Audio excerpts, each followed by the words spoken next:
الرحیم لن تنالوا البر حتى تنفقوا مما تحبون صدق اللہ العظیم۔ سورہ آل عمران میں جن مضامین کو خاص اہمیت کے ساتھ بیان کیا گیا ہے ان میں انفاق فی سبیل اللہ کا مضمون بھی ہے، اللہ کے راستے میں خرچ کرنا۔ چوتھے پارے کے شروع میں اس مضمون کی مناسبت سے ایک ضروری بات یہ کی گئی ہے کہ نیکی کا کمال درجہ اس وقت تک حاصل نہیں ہو سکتا جب تک کہ اپنی پسندیدہ چیز اللہ کے راستے میں خرچ نہ کی جائے۔ مطلوب تک پہنچنے کے لیے محبوب کی قربانی اور اظہار انتہائی ضروری ہے۔ اس کے علاوہ اور بہت سے اہم مضامین چوتھے سپارے کے اندر بیان کیے گئے ہیں۔ ان میں ایک مضمون یہ ہے کہ جب تحویل قبلہ کا حکم نازل ہوا اور حضور صلی اللہ علیہ وسلم نے بیت المقدس کے بجائے کعبہ کو اپنا قبلہ بنا لیا تو اہل کتاب نے اس پر بہت سارے اعتراضات کیے، شور مچایا۔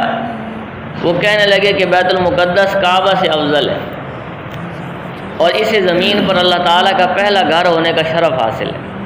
تو اللہ تعالیٰ نے ان کی اس بات کی تردید فرماتے ہوئے بیت الحرام کی 3 خصوصیات سورہ چوتھے پارے کے شروع کے اندر سورہ آل عمران میں بیان فرمائی ہیں۔ پہلی صفت یہ ہے کہ اس روئے زمین پر کعبہ سب سے پہلی عبادت گاہ ہے۔ ان اول بیت وضع للناس للذی ببکہ۔ دوسری صفت یہ ہے کہ اس میں ایسی واضح نشانیاں پائی جاتی ہیں جو اس کے شرف اور فضیلت پر دلالت کرتی ہیں، جن میں مقام ابراہیم، زمزم اور حتیم وغیرہ شامل ہیں۔ تیسری صفت یہ ہے کہ جو شخص حرم میں داخل ہو جائے اسے امن حاصل ہو جاتا ہے۔ بعض اللہ والوں کا قول ہے کہ پورے عالم میں کعبہ سے زیادہ شرف والی اور عزت والی کوئی عمارت نہیں ہے۔ اس کی تعمیر کا حکم خود رب جلیل نے دیا، اللہ تعالیٰ نے اس کی تعمیر کا حکم دیا۔ اس کا نقشہ حضرت جبرائیل علیہ السلام نے بنایا۔ اس کے معمار اور مستری حضرت خلیل ابراہیم علیہ السلام تھے اور اس کے معاون اور مزدور کے طور پر حضرت اسماعیل علیہ السلام نے کام کیا۔ تو دنیا بھر میں یہی وہ عبادت گاہ ہے جس کی زیارت کے لیے سفر کرنے کا مسلمانوں کو حکم دیا گیا ہے۔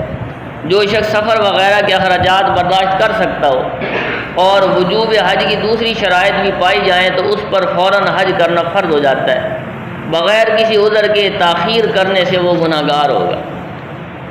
مسلمانوں کو حکم دیا گیا کہ وہ ہر حال میں اللہ سے ڈرتے رہیں جیسا کہ اس سے ڈرنے کا حق ہے۔ اللہ کی رسی کو مضبوطی سے تھامے رکھیں اور اگر وہ تفرقے کے اندر نہ پڑیں۔ حضرت ابن مسعود رضی اللہ عنہ فرماتے ہیں کہ حق کے تقویٰ یہ ہے، اللہ سے ڈرنے کا حق یہ ہے کہ اللہ تعالیٰ کی اطاعت کی جائے، نافرمانی نہ کی جائے، اسے یاد رکھا جائے، بلایا نہ جائے اور اس کا شکریہ ادا کیا جائے، کفران نعمت نہ کی جائے۔ امت مسلمہ تمام امتوں سے افضل ہے اور اس کے افضل ہونے کی وجہ یہ ہے کہ دوسری امتوں کے برعکس یہ ان تمام چیزوں پر ایمان رکھتی ہے جن پر ایمان رکھنے کا اللہ نے حکم دیا ہے، اور اس کے علاوہ یہ امت امر بالمعروف اور نہی عن المنکر بھی کرتی ہے، جو دینی ذمہ داری اور مذہبی فریضہ بھی ہے۔ عمر رضی اللہ عنہ کا قول ہے کہ جس کا دل چاہتا ہے کہ اس کا شمار اس امت میں سے ہو، اسے چاہیے کہ وہ اس بارے میں اللہ کی شرط کو پورا کرے، یعنی امر بالمعروف اور نہی عن المنکر کا کام کرے، تبلیغ کا کام کرے۔ آپ علیہ السلام نے فرمایا کہ حدیث مبارکہ کے اندر آتا ہے کہ اس ذات کی قسم جس کے قبضے میں میری جان ہے، تم نیکی کا حکم دیتے رہو اور برائی سے روکتے رہو، ورنہ ممکن ہے کہ اللہ تعالیٰ تمہارے اوپر اپنا عذاب مسلط کر دے، پھر تم اس سے دعائیں مانگو گے تو تمہاری دعائیں بھی قبول نہیں ہوں گی۔ منافقین اور کفار سے قلبی دوستی لگانے سے منع کیا گیا اور اس کے 4 اسباب بتائے گئے جن کی وجہ سے کافروں سے اور منافقین سے قلبی دوستی منع کی گئی ہے۔ پہلا سبب یہ ہے کہ یہ منافقین اور کافر تمہیں نقصان پہنچانے میں کوئی کمی نہیں کرتے ہیں، ہر وقت نقصان پہنچانے کا سوچتے رہتے ہیں۔ دوسرا یہ ہے کہ وہ دل سے چاہتے ہیں کہ تمہیں دین اور دنیا کے اعتبار سے مصیبت اور پریشانی میں مبتلا کر دیں۔ تیسری وجہ چوتھے پارے کے اندر بتائی گئی ہے کہ ان کے چہرے اور ان کی باتوں سے تمہارے لیے بغض اور عداوت ظاہر ہوتا ہے۔ چوتھا سبب یہ ہے کہ یہ ان کے دلوں میں جو بغض پوشیدہ ہے وہ ظاہر سے بھی کہیں زیادہ ہے۔ بعض چیزیں تو ظاہر ہو جاتی ہیں لیکن جو دلوں کے اندر دشمنی اور حسد پوشیدہ ہے وہ ان کی اعلانیہ باتوں سے کہیں زیادہ اور سخت ہے۔ منافقوں کو رازدار اور دلی دوست بنانے سے منع کیا گیا، اور اس کے بعد غزوہ بدر کا کوئی ذکر آتا ہے۔ غزوہ بدر جو ہے یہ تمام اسلامی غزوات کا تاج ہونے کا اس کو شرف حاصل ہے، اور اس غزوہ کے شرکاء نے جہاں خود جرت اور بہادری کی انوکھی مثالیں قائم کی، وہاں اللہ کی مدد کو اپنی آنکھوں سے اترتے دیکھا۔ مسلمانوں کی تعداد بہت تھوڑی تھی اور اسلحہ بھی نہ ہونے کے برابر تھا، تو اس غزوہ میں مسلمانوں کو دو بڑے سبق جو ہے حاصل ہوتے ہیں۔ ایک یہ کہ جنگ میں فتح جو ہے وہ اسلحے کی بنیاد پر یا عددی کثرت کی بنیاد پر نہیں ہوتی، بلکہ فتح کی شرائط جو ہے وہ ایمان اور یقین ہے، اتباع اور استقامت ہے۔ اور دوسرا بڑا سبب اس غزوے سے ہمیں یہ حاصل ہوتا ہے کہ جب تک مسلمان حق پر ثابت قدم رہیں گے اور اللہ کی رسی کو مضبوطی سے پکڑے رہیں گے تو انہیں اللہ کی مدد حاصل رہے گی اور وہ غالب رہیں گے۔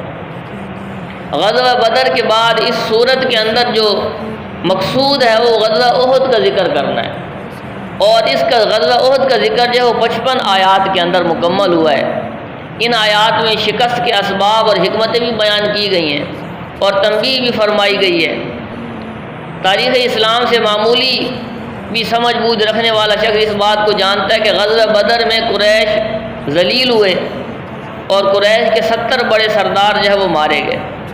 اس بات کا انتقام لینے کے لیے شوال سن 3 ہجری میں ابو سفیان وہ مدینہ پر چڑھائی کرنے کے لیے اپنا لشکر لے کر آیا۔ اس لشکر میں 3000 کافر تھے، جن میں 200 گھوڑ سوار تھے، 200 گھوڑے تھے، 700 زرہ پوش تھے، 700 فوجی ایسے تھے جنہوں نے زرہ پہنی ہوئی تھی، اور 3000 اونٹ، 500 عورتیں بھی اپنے ساتھ لے کر آئے۔ قریش کے 3000 لشکر کے مقابلے میں مسلمانوں کی تعداد 700 تھی۔ حضور علیہ السلام نے عبداللہ بن جبیر رضی اللہ عنہ کی قیادت میں 50 تیر اندازوں کا ایک دستہ جو ہے وہ پچھلی پہاڑی، ایک چھوٹی سی پہاڑی تھی جس کو آج کل جبل الرمات کہا جاتا ہے، اس پہاڑی کے اوپر جو ہے وہ دستہ کھڑا کر دیا، اور آپ علیہ السلام نے انہیں اس بات کی تاکید کی کہ فتح ہو یا شکست ہو، کسی صورت کے اندر اس پہاڑی سے نہیں ہٹنا، یہاں تک کہ اگر تم دیکھو کہ پرندے ہماری لاشیں نوچ رہے ہیں تو پھر بھی یہاں سے نہیں ہٹنا۔ تو نبی کریم صلی اللہ علیہ وسلم نے اسلامی مجاہدین کو میدان میں اس طرح پھیلا دیا کہ قریش جو وہ بھاگنے پر مجبور ہو گئے، اس کے لیے اپنے سواروں کو استعمال کرنا ممکن ہو گیا، ناممکن ہو گیا۔ انفرادی مقابلوں میں قریش کے 8 بڑے سردار، انفرادی جب مقابلہ پہلے ہوتا تھا تو اس میں 8 بڑے سردار مارے گئے۔ حضرت علی، حضرت حمزہ، حضرت ابو دجانہ رضی اللہ تعالیٰ عنہ جیسے عظیم شیروں نے حملے کیے، اور اس قدر شدید حملے کیے کہ مشرکوں کے قدم اکھڑ گئے، بھاگنے لگے۔ قریشی لشکر کی شکست دیکھ کر جبل رمات، جو یہ تیر انداز 50 جو کھڑے تھے جبل رمات پر، انہوں نے اپنی جگہ چھوڑ دی اور 10 آدمی صرف وہاں رہ گئے۔ خالد بن ولید رضی اللہ تعالیٰ عنہ اس وقت ابھی تک مسلمان نہیں ہوئے تھے، اور پہلے وہ کوشش کرتے رہے کہ اسی سائڈ سے میں حملہ کروں، لیکن ادھر سے راستہ نہیں ملتا تھا۔ تو جب بھاگتے ہوئے انہوں نے پیچھے مڑ کے دیکھا کہ وہ تو پہاڑی خالی ہو چکی ہے، ابھی ہمارے لیے موقع ہے ہم یہاں سے حملہ کریں، اور انہوں نے اسی پہاڑی سے حملہ کیا۔ تو مسلمان جو ہے وہ اچانک حملے سے جو ہے وہ منتشر ہونے شروع ہو گئے، جس سے مسلمانوں کو کافی نقصان اٹھانا پڑا۔ اس لڑائی میں 22 مشرک قتل ہوئے، اور مسلمانوں کے 70 صحابہ کرام جو ہیں 70 افراد شہید ہوئے ہیں، جن میں سید الشہداء امیر حمزہ رضی اللہ تعالیٰ عنہ بھی شامل ہے۔ قریشی لشکر اس پوزیشن میں تھا کہ اگر اللہ اس کے دلوں کو پھیر نہ دیتا تو وہ اسلامی لشکر کا مکمل خاتمہ کر دیتا، لیکن موقع ملنے کے باوجود وہ ادھوری فتح چھوڑ کے بھاگ گئے، واپسی انہوں نے شروع کر دی۔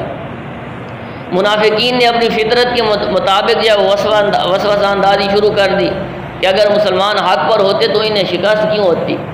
اس لیے ان 55 آیات مبارکہ کے اندر غزوہ احد پر تبصرہ کرنے کے بعد 25 آیات میں منافقین کا تذکرہ اللہ تعالیٰ نے کیا ہے، اور ان کے فتنہ اور فساد کی برائیاں بیان کی ہیں، مسلمانوں کو ان سے بچنے کا حکم ہے۔ احد کے شہداء کی تدفین سے فارغ ہونے کے بعد ہمارے آقا نبی کریم صلی اللہ علیہ وسلم کو اطلاع ملی کہ ابو سفیان جو ہے وہ روحہ کے مقام پر واپس اپنا لشکر لے کر آ رہا ہے۔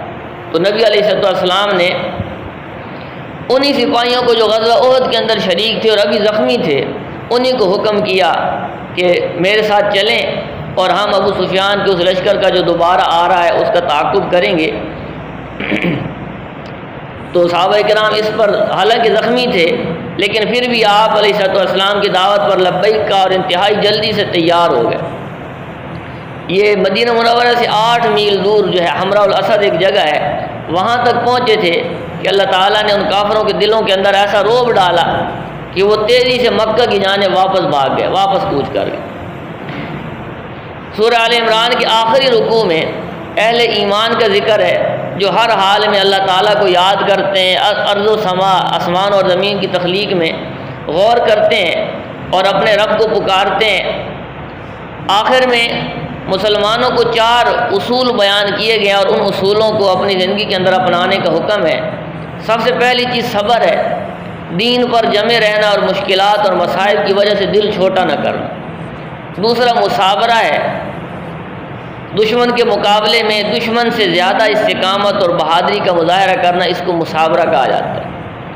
تیسری چیز مرابطہ ہے، دشمنان دین سے مقابلے کے لیے اپنے آپ کو تیار رکھنا۔ اور چوتھی چیز جو ہے، چوتھا اصول وہ تقویٰ ہے، ہر حال میں ہر جگہ اللہ سے ڈرتے رہنا، اس بات کا دھیان رکھنا کہ اللہ دیکھ رہا ہے۔ سورۃ النساء کا تقریباً 1 پاؤ چوتھے پارے میں آیا ہے۔ سورۃ النساء جو ہے یہ بھی مدنی سورت اور اس میں 176 آیات ہیں۔ اسے سورۃ النساء کبریٰ بھی کہا جاتا ہے۔ 28ویں سپارے کے اندر سورۃ الطلاق ہے، اسے سورۃ النساء کسریٰ یا صغریٰ کہا جاتا ہے، کیونکہ اس صورت میں ایسے احکامات کثرت سے آئے ہیں جو کہ خواتین سے تعلق رکھتے ہیں، عورتوں کے مسائل بیان ہوئے ہیں، اس لیے اسے سورۃ النساء کہا جاتا ہے۔ اس صورت کا جو حصہ چوتھے پارے میں ہے اس میں بڑے اہم مضامین ذکر ہیں۔ یتیموں کے اموال ان کے حوالے کر دیا جائے اور ان پر قبضہ کرنے کی کوشش نہ کی جائے، اور یہ حکم جو ہے وہ بچے اور بچیوں دونوں کے لیے، لیکن عام طور پر بچیوں کی جو میراث ہے اس پر زیادہ قبضہ کیا جاتا ہے، ان پر ظلم کیا جاتا تھا، تو اس کے مسائل بیان ہوئے ہیں۔ 4 عورتوں کے ساتھ مرد کو نکاح کرنے کی اجازت دی ہے، مگر شرط یہ ہے کہ شوہر ان کے حقوق ادا کرنے کی طاقت رکھتا ہو اور ان کے درمیان عدل و انصاف کا لحاظ رکھے۔ اگر شوہر ایسا نہیں کر سکتا، عدل و انصاف نہیں کر سکتا، ان کے حقوق پورے نہیں کر سکتا، تو پھر ایک ہی بیوی پر اکتفا کرنے کا حکم ہے۔ اور یہ ایک سے زیادہ شادیوں کرنے کا جو رواج تھا یہ اسلام سے پہلے بھی موجود تھا، مگر وہ رواج کسی قید اور ضابطے اور قانون کا پابند نہیں تھا۔ وہ جتنی چاہے عورتوں سے نکاح کر سکتے تھے زمانہ جاہلیت میں، اور پھر ان میں سے جس کے حقوق ادا کرنا چاہتے تھے حقوق ادا کرتے تھے اور باقیوں کو ایسے ہی معلق چھوڑ دیتے تھے۔ تو اسلام نے اس کی اجازت نہیں دی، بلکہ اسلام نے جو ہے اپنے اصول و ضوابط بتائے ہیں، اور جتنی بھی عورتیں کسی مرد کے پاس ہوں ان کے حقوق ادا کریں، ان پر ظلم نہ کریں۔ اسلام کا سورج طلوع ہونے سے پہلے عورت کو میراث میں کچھ بھی نہیں دیا جاتا تھا۔ اہل عرب کا مقولہ تھا کہ ہم اسے مال کیسے دیں جو نہ گھوڑے پر سوار ہو سکے، نہ تلوار اٹھا سکے اور نہ ہی دشمن کا مقابلہ کر سکے۔ تو اپنے اس جاہلانہ اصول کی بنیاد پر بچوں اور خواتین کو میراث سے محروم رکھا جاتا تھا۔ تو اسلام نے اس ظلم کا خاتمہ کیا اور بچوں اور خواتین کو بھی وراثت کا حقدار قرار دیا۔ عورت کو حصہ دینا اس پر کسی کا احسان نہیں ہے، بلکہ اس کا حق اور اس کا فریضہ ہے جو اسے دیا جاتا ہے۔ عورتوں کے ساتھ حسن سلوک اور میراث میں ان کا حصہ بیان کرنے کے بعد چوتھے پارے کے آخر کے اندر ان خواتین کا تذکرہ ہے جن کے ساتھ قرابت، نسبت، مساہرت، سسرالی رشتہ یا رضاعت کی وجہ سے نکاح کرنا حرام ہے، یعنی محرمات کا بیان ہے۔ جن عورتوں کے ساتھ نکاح کرنا حرام ہو ان کو محرمات کہا جاتا ہے۔ تو یہ بہت ضروری اور اہم مسائل ہیں۔ اللہ جل شانہ مجھے آپ کو ان مسائل کو پورے طریقے سے سیکھنے کی، ان پر عمل پیرا ہونے کی اور اپنے معاشرے کے اندر ان کو زندہ کرنے کی توفیق نصیب فرمائے۔